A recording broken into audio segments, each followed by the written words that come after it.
She's done I pretty mean, well in but corporate. is it just because she's just quote unquote a shrewd businesswoman, or is it just really because largely she's a capitalist? I mean, let's get down to it. And the capitalist way of doing things in that situation, though, when you have somebody you owe a debt, well, we'll just go ahead and litigate because litigation's a little bit cheaper, especially when we're talking about millions of dollars versus hundreds of I thousands don't of dollars. necessarily believe that that's inherently capitalist, because that's actually can harm your business dealings in a lot of ways when you screw people over like that. Maybe, maybe not. Trump's done pretty well, throughout. No, that's definitely been an MO of. I don't want to turn this into that conversation, but I'm just saying there is a lot of business spokes, and that is definitely a business tactic, a tactic of capitalism. If there's a certain deficit, you don't necessarily want to pay. It's not a good business model. No, it's not. No, it's not, and it breeds conversations like the one we're having. I definitely don't see it as inherently capitalist to do that, because no. Again, we're not talking about a. We're not talking about sustainability is part of any good business. Any good business model, sustainability is very important, and pissing off everybody you deal with is not good for sustainability.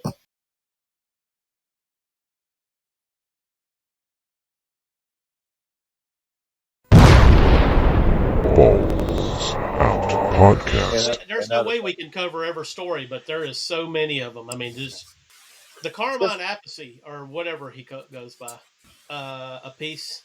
Carmine Appice, is that what he goes by?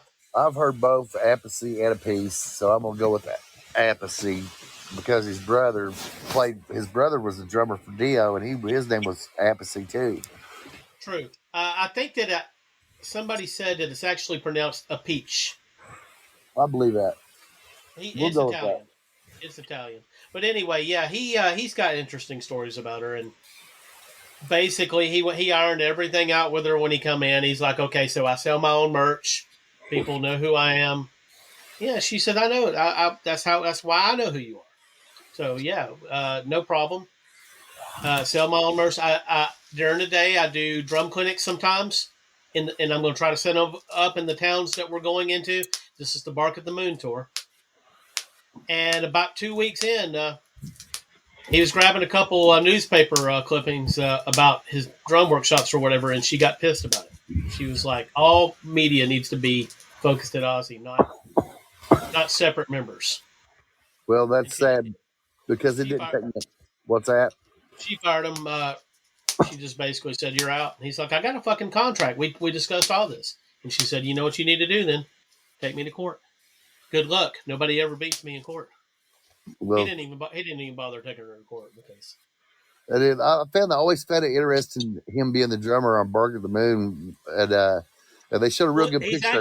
He's actually not the drummer on Bark at the Moon. Well, I mean the video though it does show him, right? Is what I'm talking about. And then when I think about that, I think of him playing the drums on "Do You Think I'm Sexy" by Rod Stewart. Yeah, that's crazy, ain't it? Yeah. It's a hard image to shake, isn't it? Yeah, it is. A lot of people don't realize that he was the drummer of Vanilla Fudge, which was a weird fucking soul metal. They called it it was like soul and hard rock back in the late 60s. I know you. I've got some Vanilla Fudge records, and I've got a channel set up and play shit like that, and Traffic, and Blind Faith, and stuff like that. Know that just the name Vanilla Fudge is a reference to some white boys playing soul music. Oh yeah, it's Rod Stewart's the singer on a lot of that. And you got Steve Marriott. He was in a lot of those 60s British blues projects, Steve Marriott. And then but a lot of those bands of little pieces of them involved, they had future members of Yes and shit like that. It's amazing. The family trees. We could do a family tree of Black Sabbath, Doug, and it'd be a whole podcast episode. Yeah, that's why. I mean, I love a lot of the ideas that Kyle laid down on that list, but I don't want to limit ourselves like planning out a half a year like that. No, I don't want to do that. There's just too many subjects that's going to pop up when shit hits the news. Oh, I agree. Our biggest episode still is the Motley Crue episode. And because it was in the news at the time. Yes, and not only that, you can do family trees of Kiss, family trees of Black Sabbath, family trees of Deep Purple, which is that kind of thing. It'd be interesting. Yep. But yeah, I'm with you. If something comes up in the world of rock and roll, we want to talk about it. We want people to be engaged and enjoy it. I mean, I had my whole friends list. And I wouldn't say surprised, but I was very pleasantly happy that so many of them joined and wanted to hear the show and interact on our website. I think it's great. Well, I'm getting a lot of lightning and thunder right now, so if all of a sudden you don't hear anything else, that's probably the end of the podcast. Oh yeah, well, see, our lights are flickering on and off. We're having a hell of a damn storm here. I can't. Can you hear it? Yeah, I can hear the rain there. I don't think it's raining here, but I'm getting a lot of pops and stuff I can hear out there. Oh yeah, the thunder's crazy, man. And then what it's doing is the big lightning will hit right here where I'm at, and then the lights will go off here on the porch. So I don't know if it's causing my router to go up and down or what. I remember.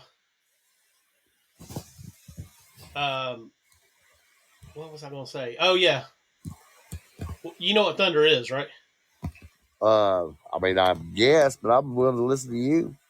Well, it's the sound that lightning makes when it travels through the air. Oh, that's what I thought. Yes, and also part of the thunder, I believe, is also the ionization of air and ozone along the. Oh yeah, absolutely. Surface area of the lightning itself. So yeah, it's a pretty wicked thing, and when it's really good, it sounds like artillery, and artillery is scary. Anybody that's ever really heard artillery, and especially if it's headed their way, don't love it, right? And I've never heard no artillery, and I don't want to. No, you don't want to. But when thunder sounds like artillery, it's very interesting for me. What's up, Shannon? I'm sitting here eating a pizza. I just woke up from the nap. Damn, you always Sunday pizza night for y'all. You guys. No, wait. We typically do this shit on Wednesday. Every night's pizza night, right? Every night's pizza night when you need a pizza. Yes. What's wrong, child? It's breakfast. There's something wrong. Oh, here you go. Hang on, I gotta pour her a drink with. Yeah, I actually just woke up from a nap. I forgot all about podcast night. Hell yeah. Oh, here's baby. What's up, baby? All right. Here. She's torn the house all to pieces this weekend. It's been a great weekend for her. For her. It's been a productive weekend, huh? Been very productive for her, very counterproductive for me. Still haven't got the house painted yet. I hear bells. I keep hearing bells. It's not bells. She has one of those FAO Schwartz pianos, like the one on Big, except a much smaller, cheaper version. What you step on and you dance on it and play your favorite tune at the same time. And this one has cheat mode too, because you can actually switch it over, and wherever you step on it will be the note of a particular song. She just did a scale. I heard it. Well, and that's what I'm saying. That's actually because the thing is set on a certain song. Wow. So if you that's what I'm saying. If you set it on a song, it doesn't matter where you tap on it. It'll be the correct note of that song. Like Twinkle Twinkle Little Star. I'll hit the E, but the real note's supposed to be the G, and that'll be the note that comes out. So what you're saying is you don't play that piano plays you. It can't, but there also is a setting to where you can do it as a traditional piano. You know what, guys? Y'all just brought to mind my life philosophy, right? If you ain't paying me and you ain't laying me, you ain't playing me. Amen, brother. That's church right there. Hallelujah. Yeah, that's what the kids these days, they call that church. Hallelujah. I'll break it down for them like that, Mm-hmm.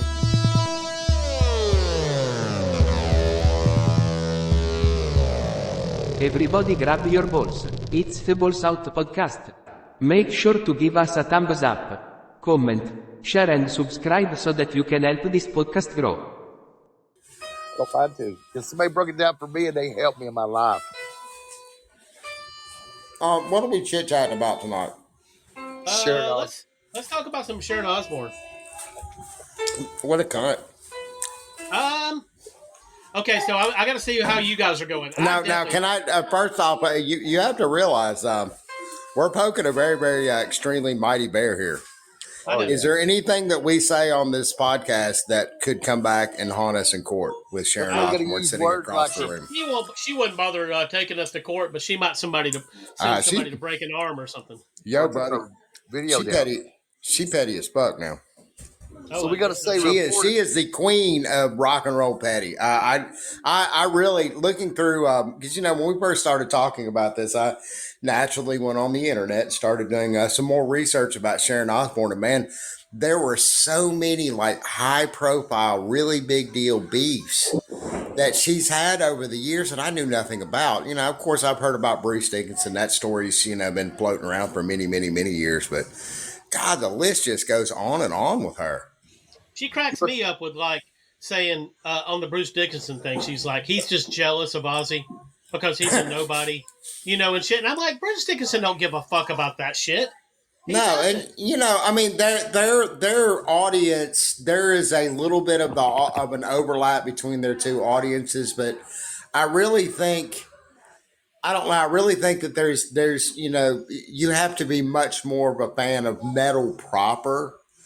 To get into Iron Maiden versus, and folks that were in Iron Maiden, Ozzy's good and all, and Black Sabbath's great, but, then they start going off into the technical wizardry that Iron Maiden was famous for. And I really think you're just talking about not necessarily completely different fan bases, but there's only a small amount of overlap there, I think. What's interesting about that is Iron Maiden is the act of the new wave of British heavy metal. And when they had success, Ozzy tried to join that train along with Judas Priest, right? And now Judas Priest was successful with Screaming for Vengeance, and Ozzy was successful. But after the death of Randy Rhoads, Ozzy's music became gimmicks, like Bark at the Moon and this kind of songs that were on it, the kind of songs that were on the Ultimate Sin. And he used gimmicks, and the songwriting wasn't as strong, and it was a whole lot of marketing and stuff. And so Sharon is somewhat like Peter Grant in the fact that she's trying to milk every dime she can, but along the way she fucked everybody she can. And that's what I keep hearing from people like Bob Daisley, Rudy Sarzo, Tommy Aldridge, Lee Kerslake, right? All these guys said she screwed them, and she did. I mean, I honestly believe that. There's no way you can hear this much fucking noise about somebody and there not be some truth to this.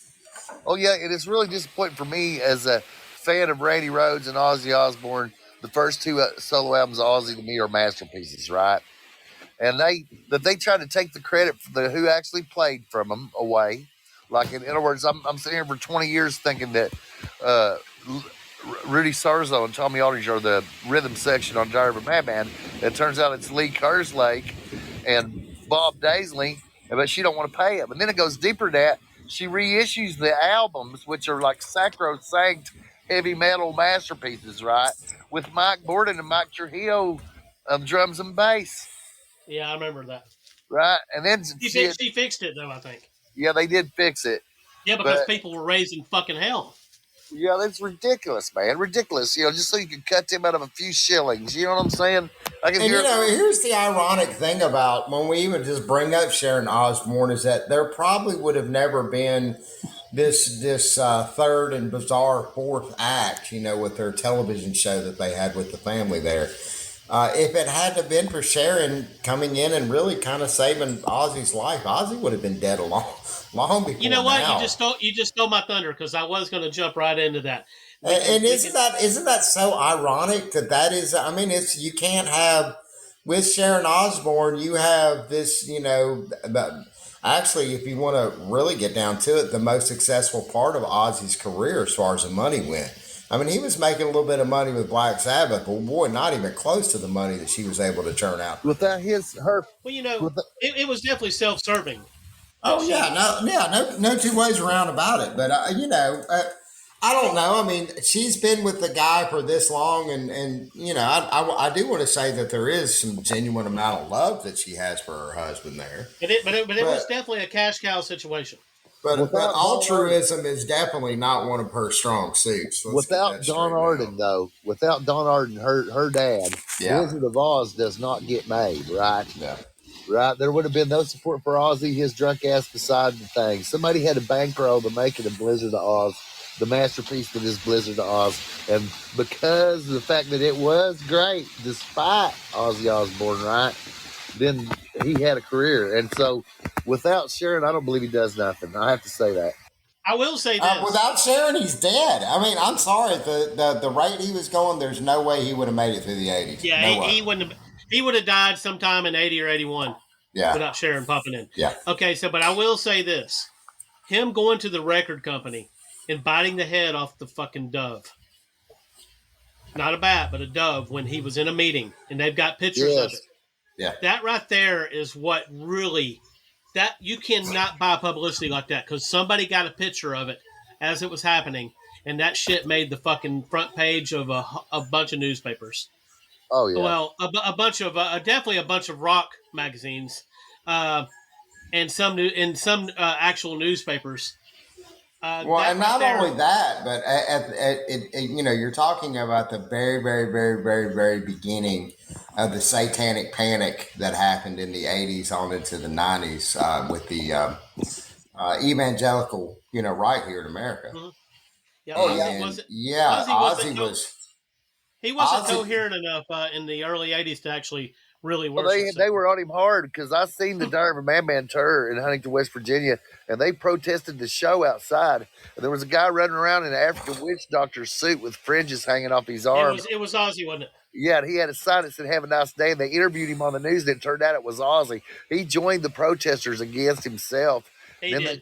It was incredible. That was one of the greatest concerts I ever saw. The opening act was Vandenberg, and it was just amazing. I mean, it was a heavy metal statement, right? And that's the kind of person he was. Is he realized that he pissed on the Alamo, right? They pissed a lot of people off in Texas, but it was any publicity is good publicity. He was on David Letterman, incoherent, right, like 2 days after the death of Randy Rhoads, right? Now I'm looking at Ozzy on the old videos of it, and I'm saying, man, he don't want to be here, but his wife, I'm sure she's sent him out there. Well, I mean, I really, maybe we probably just need to focus because of that one fact. Because again, if it weren't for Sharon Osbourne, we wouldn't have had Blizzard of Oz. We wouldn't have had we wouldn't have had any of his 80s and 90s production. I definitely agree with that. Yeah. I mean, and it probably, even if we did have something, maybe it would have probably been more akin to, let's say, Rocky Erickson from 13th Floor Elevators when he kind of fell off the rails there. Not necessarily. And I don't know if you've ever listened to his 80s output. It's got the bass player from CCR. God, I can't remember the guy's name. Jeff something or another. Stu Cook.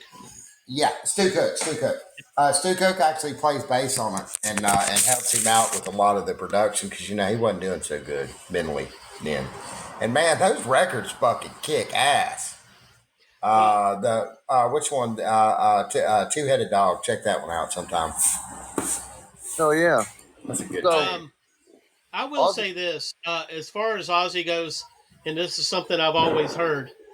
Ozzy did not have the confidence to put a band together. No. Sharon had that shit up every time.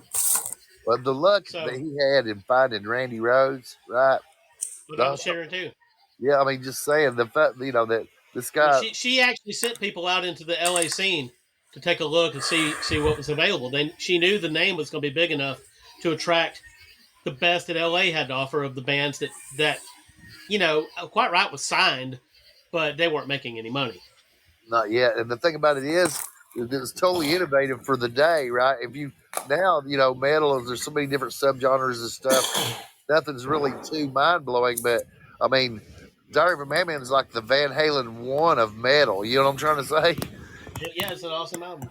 And that was a totally technical, groundbreaking approach to metal that hadn't been done to that point, And and he was able to get in on the luck of how she held it together, and the bands they were able to put together. The fact that they had songwriters in the band, I mean, it was an incredible bunch of providence. But I really don't understand the whole position that she took with not paying people, especially the people who are writing the songs, because that's, like you listen to Ozzy albums, you can tell when the songwriters change. Oh yeah. And you can't argue with the success, but would they have had more success if they kept didn't have so much turnover in the songwriting department? Because Ozzy can't write.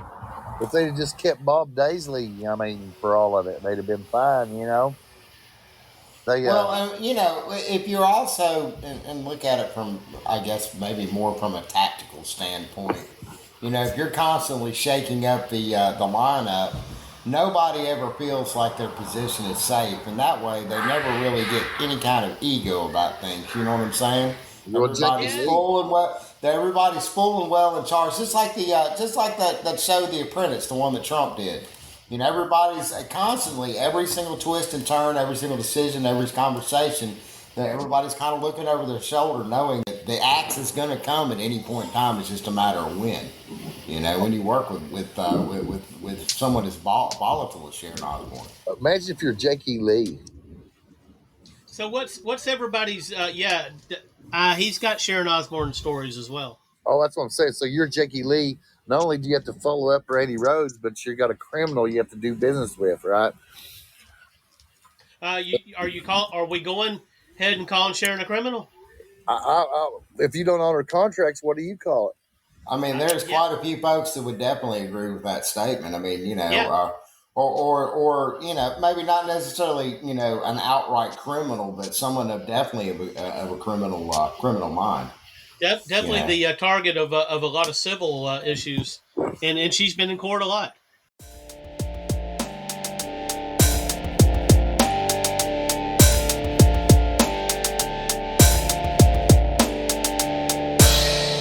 You are listening to the Balls Out podcast. Like, share, and comment after you subscribe, of course. Favorite Sharon Osbourne pew. God, there's so many to choose from. It would definitely have to be something associated with somebody from Ozfest. And there's so many great ones to pick from. I know that just more recently, her and the Aaron Lewis guy from Stained have been at each other's throats, which I don't know. He's kind of a weird dude anyway. Hell yeah.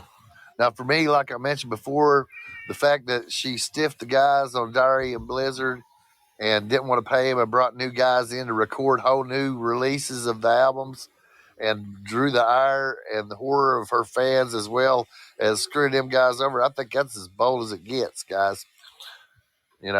That'd be like re-recording Physical Graffiti, with a different drummer and bass player, My personal favorite out of all of them, the ones that particularly when I started reading up on it, one that I knew nothing about until we again started talking about putting this podcast together, and that was her feud with Insane Clown Posse. Oh, I got to hear this. Apparently, I think Slipknot and ICP were in some kind of beef going on with each other. Slipknot apparently had a lot of financial dealings with Osbourne and her crew. And I believe there was a few Ozfests they play and a few other things like that. But she had said something about she had kind of got on either got on Stern or called in while Slipknot was there, or it was some kind of conversation that had to do something with Slipknot. And she said something about the fact that their next album, ICP's next album that was coming out with their label, which I think they're on Island or something. Yeah, she was actually there. She was there and they were there too. Yeah, but they were betting, or she was betting them that they wouldn't sell 200,000 copies on their next album. And the album went better than gold. Yeah, and she had bet them like $50,000 and never paid them. I mean, it hit 400,000 so quick that she really needed to be contacting him, but no, she didn't. And this was probably right at the very height of Insane Clown Posse, which they have a couple of platinum albums, believe it or They not. have a whole cult following, man, of juggalos. Yeah. The FBI was investigating their gathering and basically kind of like de facto labeling them terrorists there for a little while, which I thought was the funniest thing I could do.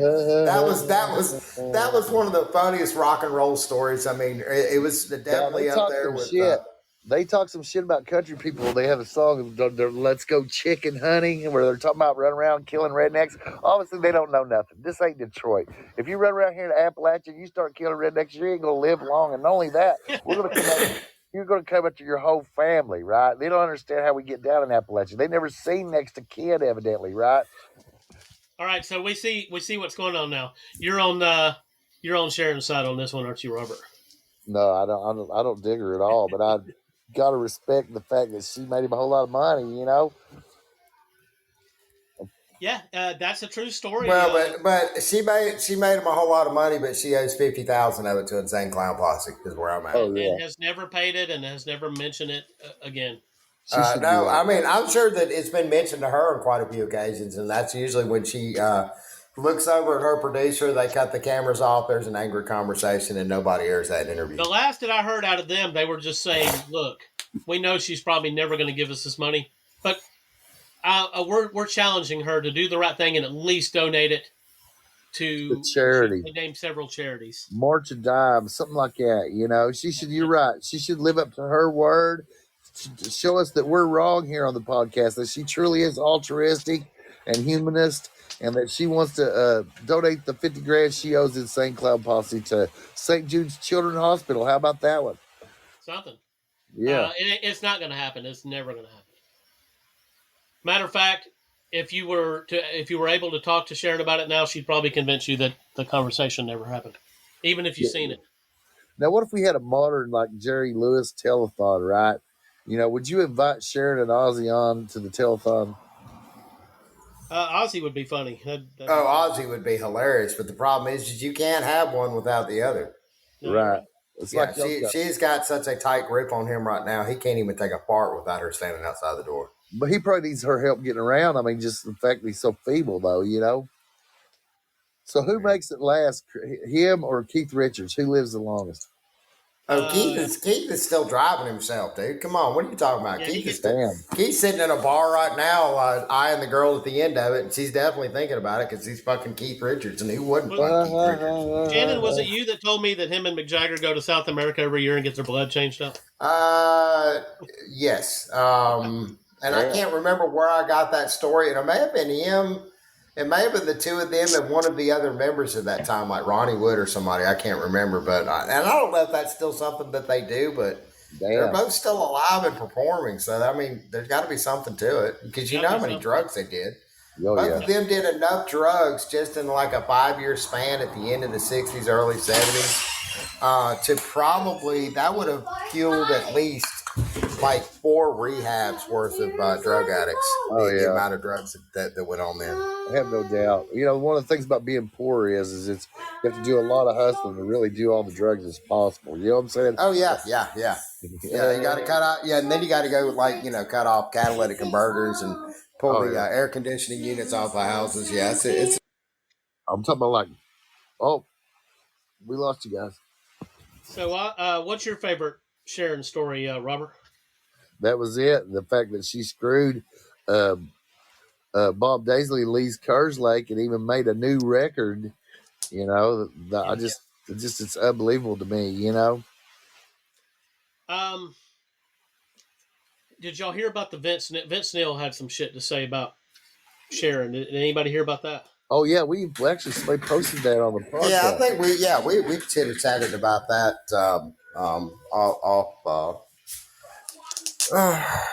off camera here. It's an interesting story, and it's not all one-sided. But she didn't want Ozzy to ride around with that fool either. You know what I'm saying? That's what she's saying was the problem. Right. Is that she would not let Ozzy leave with Vince because she said that killing somebody in the 80s did nothing to slow Vince Neil down. He still drinks and drives all the time. Oh yeah, absolutely.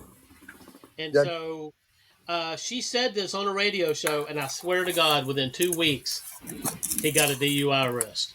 Yeah. So it definitely looks like she may actually be telling the truth on this. Vince Neil's tale was, it's the normal rock star hyperbole. She wouldn't get us any beer. She only gave us a case of beer, and she's a fucking evil bitch. So I really don't know what the actual story is, but I think her story is the more compelling one in this one.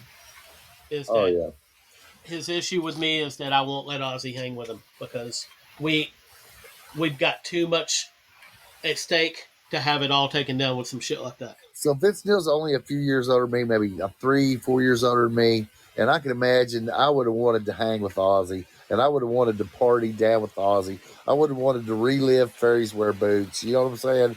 And so you got to understand on his part, he was really wanting to get down like that. So I'm sure she broke that up as quickly as possible. That's another thing that Carmine Appice got in trouble for. There was more to it than just the one thing. He was actually assigned to chaperone Ozzy a couple times when Sharon left, and one time he lost him. Damn. He lost Ozzy, and they couldn't find her for hours, and she was madder than fuck about that. But she kept somebody on Ozzy at all times because she said Ozzy is like a big child. You leave him to his own devices, and shit is definitely going to go haywire, and the law will definitely get involved. He's like Keith Boone, not quite as destructive, but to himself he was pretty destructive. Pretty bad, man. And has anybody ever heard the fact that early in their marriage, or it may have been before they got married, but I believe it was early in their marriage, she left him at home for a little while, a few hours one day, came home, and he had killed every animal in the house. Jeez. This is a true story. I don't know. It was dogs and cats. I don't know how many but hell, man, I can't even imagine that. I'm rubbing a Boston Terrier. That was drugs, and at the time she was on drugs too. So, but that's a story. She couldn't have been on near as many drugs as he has. I mean, no. Can you imagine just doing drugs with Ozzy Osbourne? He pressed. Man, back in back in the 80s. Yeah, this is back in the 80s, a long time ago. And he pressed it over his head and ran down the street with it. And the law come up on him, and he throwed it through their windshield, right? And then they took about 4 or 5 of them, because the state police barracks was like 2 blocks from here, right? And the state police showed up, and it took like 8 of them to bring this guy down, man. It's heavy. Here it is. I'm going to put this link.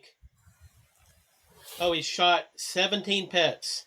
Jesus. Let me pull this up and post it in the. Why have I never heard this story before? This is amazing. Yeah, how do you not go to jail? We're gonna, we better not get too loud about this because we might get Ozzy canceled. The ASPCA people are gonna get involved. Oh well, hell, they was probably already on him over the bats and doves and various circus geek stunts he pulled over the years. I mean, I wonder if he done gerbils up in anyway. No. That's you're thinking that's a different rock star. Yeah. Hold on, let me grab this. That's a better episode. Out of all the rock stars that we've known, which would have been the one to experiment with gerbils? And we we're going to do extreme mode for this one, and we'll have to do the whole podcast and not bring David Bowie up. Damn.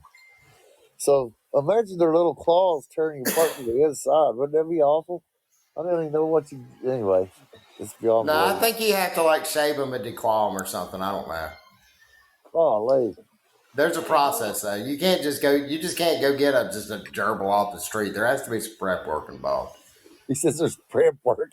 It's like when I was in college, I was working at Applebee's, right? That's what I did was I worked in prep in the kitchen, because the day started, there was prep work involved. That's where all the dope smokers work. I did kitchen work in restaurants when I was younger too.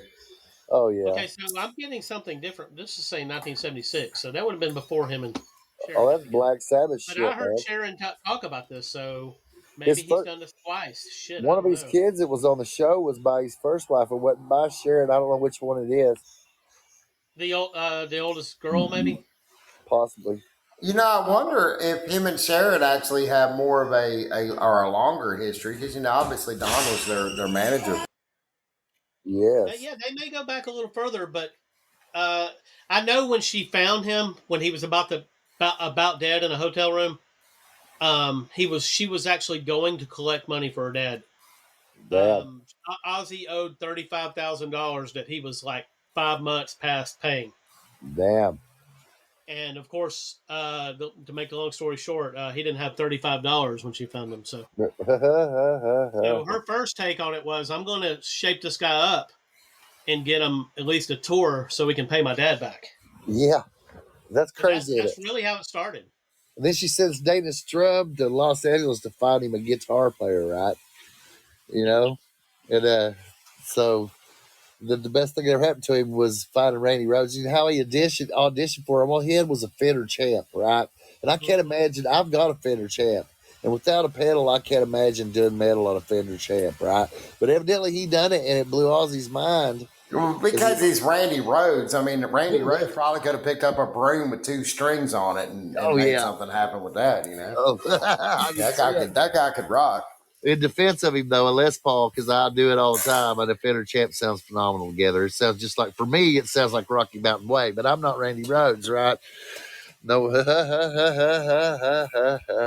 Yeah, so that's how you get Rocky Mountain Way, is you take a real Les Paul and a real Fender Champ, mine's a silver face, and you just turn the Champ all the way up, every knob on it all the way up, right? And every knob on the Les Paul all the way up.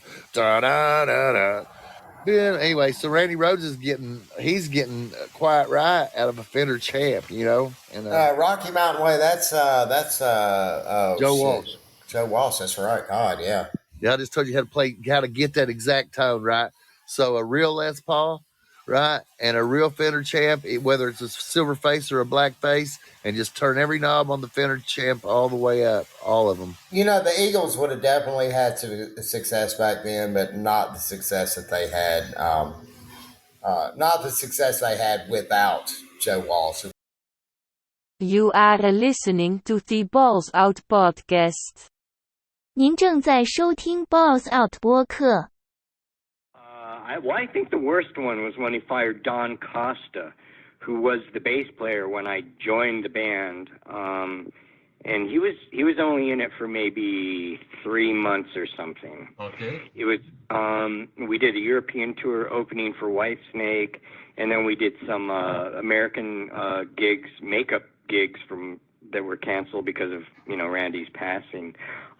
We did that, and then one day Don, who was playing bass, got called to the back of the bus by Ozzy, and maybe 3 minutes later, Don came running out of the back, holding his face, and there was blood all over his face, and he ran off the bus. I was like, holy shit. And I walked back and I saw Ozzy, and he just looked at me and I said, what happened? And he said, he tried to kiss me. I said, wait a minute. You're telling me the bass player just went to the back of the bus and tried to kiss you? And he said, yeah, that's my story. So I went out and I asked Don what happened. And he said, I don't know. I just went back there. Ozzy said he had something to say. And he said, come closer. And as soon as I got close enough, he headbutted me in the nose. And I was like, well, shit. I was like, oh, shit, dude, I think you just got fired. And then after, the ensuing weeks after that, the very next gig was going to be the Yes Festival. Okay. And I think that was maybe 3 weeks away because, basically Ozzy assaulted him. I talked to Don, and he said they worked it all out. He signed an agreement that he would never press charges or anything. And then they spent, I think, $5,000 to have his nose fixed through plastic surgery. Okay. I said, okay, but you're not in the band anymore. And he said, no, I'm still in the band. I said, really? So you're going to play the US Festival? I said, yeah. They told me to show up on a certain day, certain time. So we did, to go out to the US Festival. I was there, and I saw Bob Daisley there, and I was like, oh, what's? And I walked up to him. I said, hi, my name's Jake. You're Bob Daisley. Yeah. What's going on? And he said, oh, I'm playing bass for you now. I said, you are? I said, well, I don't think the other guy knows that. and so then I saw Don pulling up, and I ran out to him and I said, hey, what are you doing? And he said, I showed up for the gig. And I said, I brought my family with me. Oh. They're all coming to see me play. I was like, oh, shit. And I wasn't going to tell him, so I said, okay. I walked away, and I saw him. He's all happy. He's all smiling. He's got his family with him, and I saw him walk up to the bus. I saw Sharon come up and tell him that he wasn't in the band anymore, and it was horrible. It was terrible. I mean, if you're going to fire somebody, why do it like that? Here's a new little twist here. Ozzy has admitted to killing cats that come up in his yard as lately as the lockdown. Damn. Well, he's allowed. So he's got all kind of Asian folks do that for pre-meat. He's a prince of darkness, he says. I like the story about when he tried to kill Karen. Have y'all heard that one? Sorry, Sharon. Oh no, break it down for us. Which time? That's when. Yeah, well, he was. I don't know which time this was. I can tell you what he told her. This is what scared the shit out of her. Is he was choking her. Well, before he started choking her, he told her. He said, "We have decided that it's time for you to go." Gee. Yeah. And then he proceeded to try to choke the shit out of her. Now, did you hear Rudy Sarzo's story that the plane crash might have been a hit on? Yep. I shared that with you. Yes, you're the one who shared it with me. That was an amazing article, man. It was. Excuse me? Yeah. Rudy Sarzo, the bass player for Ozzy, thinks that Randy Rhoads' death was a murder-suicide. Not by Randy, but by the guy flying the plane. Yes. And there's a lot of reason to believe it. He was divorced. His wife just showed up. They had big fight. He's got a lot of reasons to believe the guy was suicidal. I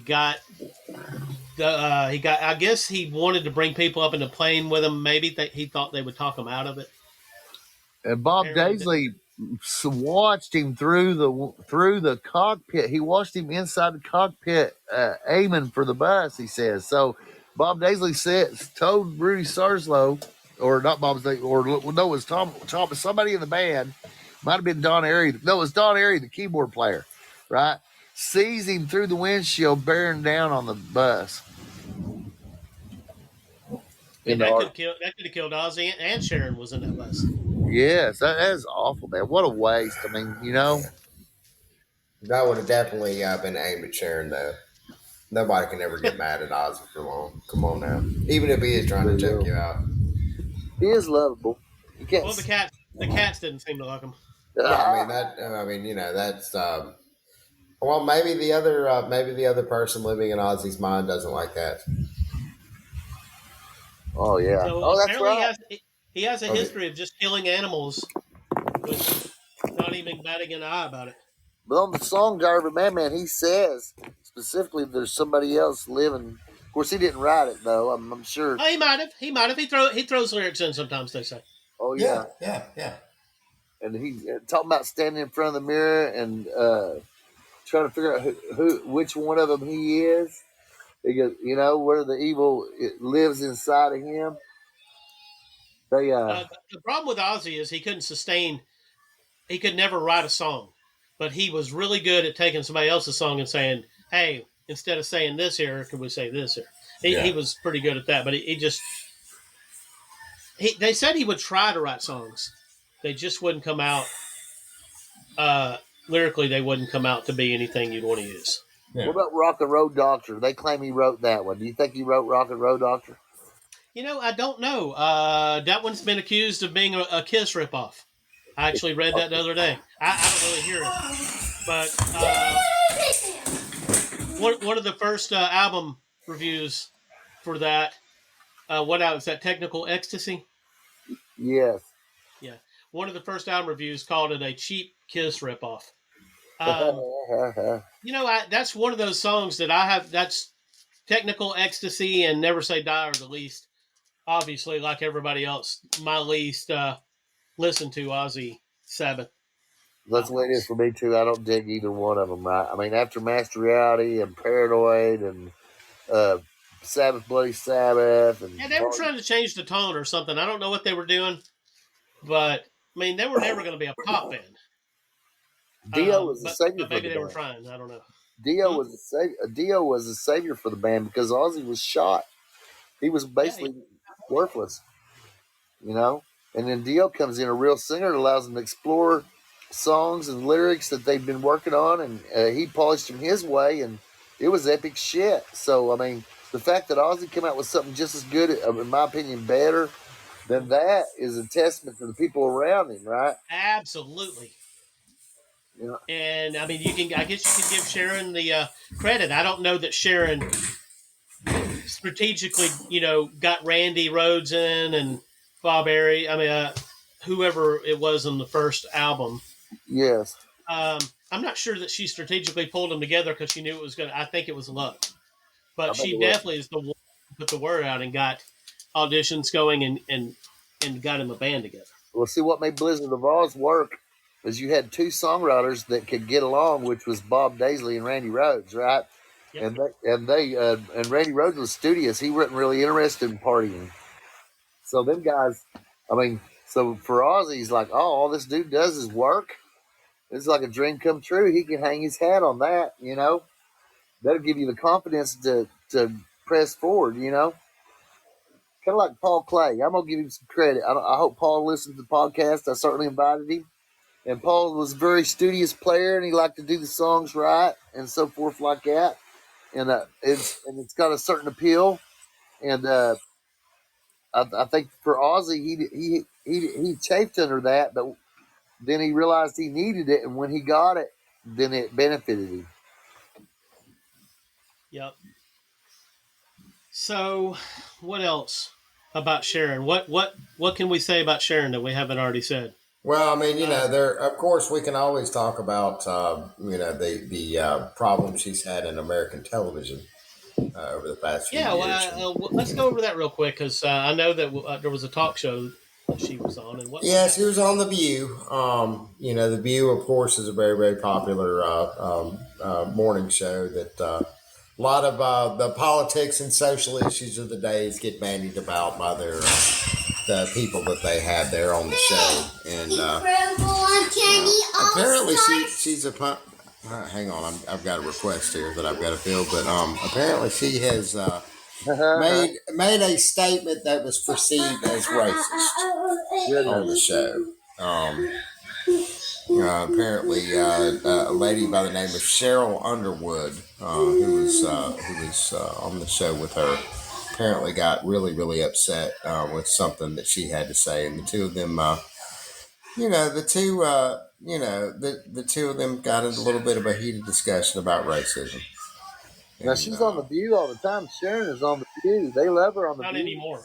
No, not anymore. She's no longer allowed to be on The View ever again. Ever again. Yeah, and I think she's also has agreed that maybe her being on The View is not for her. Oh yeah. Well, there might actually be a court case over it. You know how she rolls.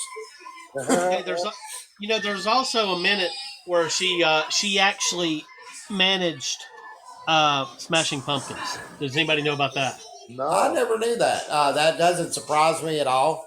And her and Billy Corgan, it seems like they would actually kind of get along. They're kind of cut from the same cloth, particularly the way that they approach business. Yeah, that shit went downhill really fast, and it was between her and Billy Corgan. Well, what started the fight was it was in the early 2000s. And this would have been when the Pumpkins were kind of on the backside of their thing. They had the two big breakthrough albums, of course. Tangerine Dream. I'm sorry. Tangerine Dream and Melancholy and the Infinite Sadness.